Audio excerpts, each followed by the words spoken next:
Alors salut à tous, cette semaine nouveau tour de piste sur Excel où on va voir ensemble comment réunir dans une seule cellule le résultat de deux autres cellules. Par exemple, j'ai en nom Monsieur Vantard, en prénom Hector, et j'aimerais bien ici, dans une colonne de résultats, afficher les deux au même endroit. Alors ça sert quand on a des exports, etc. Généralement, on se retrouve avec des choses qui sont séparées sur des colonnes ou des lignes différentes et on aimerait bien les regrouper en une seule. Et pour ça, on va utiliser la fonction concat, concaténer, qui permet de faire ça assez rapidement. Alors avant de commencer, le petit abonnement, le petit pouce de soutien, ça fait toujours plaisir en fin de semaine pour passer un bon week-end. Et puis on démarre tout de suite.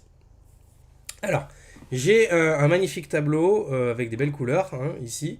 Et j'ai donc un champ, une colonne de nom, une colonne de prénom.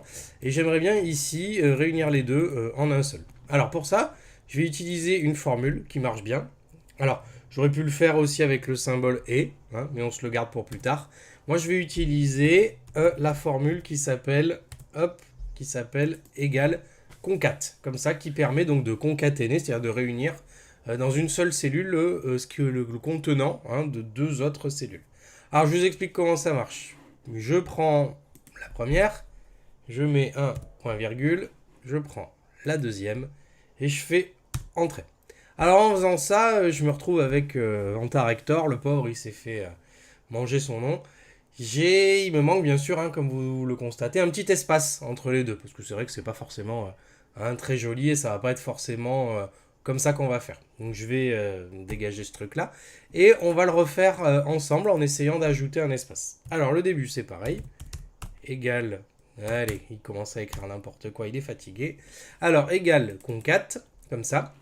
Je sélectionne toujours la première cellule, point virgule, et je peux combiner en fait cellules et texte écrit à la main.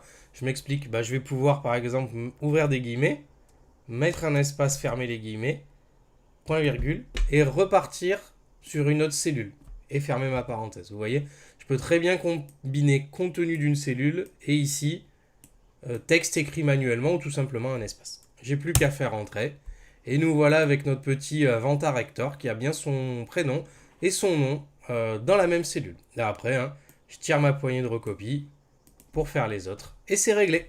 Voilà, j'espère que ça vous a plu. Si vous avez des commentaires ou si vous connaissez des gens qui s'appellent comme ça, vous mettez vos commentaires en dessous de la vidéo. J'y répondrai avec grand plaisir. Et sur ce, je vous souhaite un très bon week-end et je vous dis à la semaine prochaine.